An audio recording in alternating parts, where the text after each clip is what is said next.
ನಿಮ್ಮ AdSense account 6 months use ಮಾಡದೇ ಇರೋ ಕಾರಣದಿಂದ ಡಿಆಕ್ಟಿವೇಟ್ ಆಗಿದೆ ಅಂತಂದು ಏನಾದರೂ ನಿಮಗೆ ಮೇಲ್ ಬಂದಿದೆಯಾ? ಹಾಗಿದ್ರೆ ಭಯ ಪಡೋದೇನಿಲ್ಲ, ನೀವು ಮತ್ತೆ ರಿಯಾಕ್ಟಿವೇಟ್ ಮಾಡ್ಕೋಬೋದು. ಅದು ಹೆಂಗಂತ ಹೇಳ್ಕೊಡ್ತೀನಿ. ವಿಡಿಯೋಗೆ ಎಲ್ಲರೂ ಲೈಕ್ ಮಾಡ್ಕೊಳ್ರಿ. ಇದೇ ರೀತಿ ಒಳ್ಳೊಳ್ಳೆ ಕಂಟೆಂಟ್ಗೋಸ್ಕರ ನಮ್ಮ ಚಾನಲ್ನ ಸಬ್ಸ್ಕ್ರೈಬ್ ಮಾಡ್ಕೊಂಡ್ಬಿಟ್ಟು ಪಕ್ಕದಲ್ಲಿರೋ ನೋಟಿಫಿಕೇಶನ್ ಆನ್ ಮಾಡ್ಕೊಳ್ರಿ. ಹಾಗಿದ್ರೆ ಬನ್ನಿ ಗೈಸ್, ವಿಡಿಯೋನ ಶುರು ಮಾಡೋಣ. ಬನ್ನಿ, ಮೊದಲೇದಾಗಿ ನೀವೇನು ಮಾಡ್ತೀರಪ್ಪ ಅಂದರೆ ಕ್ರೋಮ್ ಬ್ರೌಸರಲ್ಲಿ ಹೋಗ್ಬಿಟ್ಟು ಆಡ್ಸೆನ್ಸ್ ಅಕೌಂಟ್ ಅಂತ ಟೈಪ್ ಮಾಡಿಬಿಟ್ಟು ನೀವು ಜಿಮೇಲ್ ಇಂದ ಲಾಗಿನ್ ಆಗಬೇಕಾಗುತ್ತೆ. ಲಾಗಿನ್ ಆಗ್ಬಿಟ್ಟು ನಿಮಗೆ ಹೋಮ್ ಪೇಜ್ ಈ ರೀತಿ ಬರುತ್ತೆ. ಸ್ಟಾರ್ಟಿಂಗಲ್ಲೇ ನಿಮಗೆ ಬರುತ್ತೆ ಈ ರೀತಿ, your AdSense account has been deactivated because it's inactive ಅಂತ.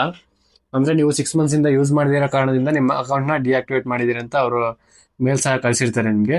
ನೆಕ್ಸ್ಟ್ ಇಲ್ಲಿ ಬಂದರೆ ನೀವು ಆರಾಮಾಗಿ ಪಕ್ಕದಲ್ಲಿ ರಿಯಾಕ್ಟಿವೇಟ್ ಅಂತ ಒಂದು ಆಪ್ಷನ್ ಬರುತ್ತೆ. ಅದನ್ನ ನೀವು ಜಸ್ಟ್ ಕ್ಲಿಕ್ ಮಾಡ್ಕೊಂಡ್ರೆ ಸಾಕು, ರಿಯಾಕ್ಟಿವೇಟ್ ಬಟನ್ ಅಂತ ಕ್ಲಿಕ್ ಮಾಡ್ಕೊಂಡ್ರೆ ಸಾಕು, ಆರಾಮಾಗಿ ರಿಯಾಕ್ಟಿವೇಟ್ ಆಗಿಬಿಡುತ್ತೆ. ನೋಡಿದ್ರಲ್ಲ, ನೀವು ಸಹ ಇದೇ ರೀತಿ ಸಿಂಪಲ್ ಆಗಿ ಸ್ಟೆಪ್ಸ್ನ ಫಾಲೋ ಮಾಡ್ಕೊಂಡ್ರೆ ಸಾಕು, ಆರಾಮಾಗಿ ನೀವು ಸಹ ನಿಮ್ಮ ಆಡ್ಸೆನ್ಸ್ ಅಕೌಂಟ್ನ ರಿಯಾಕ್ಟಿವೇಟ್ ಮಾಡ್ಕೋಬೋದು. ವಿಡಿಯೋ ಬಂದ್ಬಿಟ್ಟು ಇಷ್ಟೇ. ವಿಡಿಯೋಲಿ ಏನಾದರೂ ಡೌಟ್ ಇದ್ದರೆ ಕೆಳಗಡೆ ಕಾಮೆಂಟಲ್ಲಿ ಕೇಳಿ. ಮತ್ತು ವಿಡಿಯೋಗಳನ್ನ ಲೈಕ್ ಮಾಡ್ಕೊಳ್ರಿ. ಇದೇ ರೀತಿ ಒಳ್ಳೊಳ್ಳೆ ಕಂಟೆಂಟ್ಗೋಸ್ಕರ ನಮ್ಮ ಚಾನಲ್ನ ಸಬ್ಸ್ಕ್ರೈಬ್ ಮಾಡಿ. ಹಾಗಿದ್ರೆ ನೆಕ್ಸ್ಟ್ ವಿಡಿಯೋದಲ್ಲಿ ಸಿಗೋಣ ಎಲ್ರಿಗೂ.